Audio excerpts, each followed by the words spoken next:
İrəvan İdman Mərkəzində ucalır səsimiz, Qərbi Azərbaycan ürəyimiz, nəfəsimiz.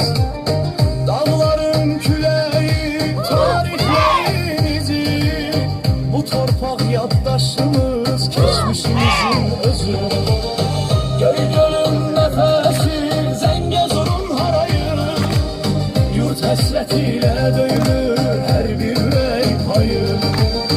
Göy-gölün nəfəsi, Zəngəzurun harayı, yurt həsrəti ilə döyülür hər bir ürək payı. İdman meydanında gücümüz danışar, bir millətin ruhu, bir bayraq yarışar. İdman meydanında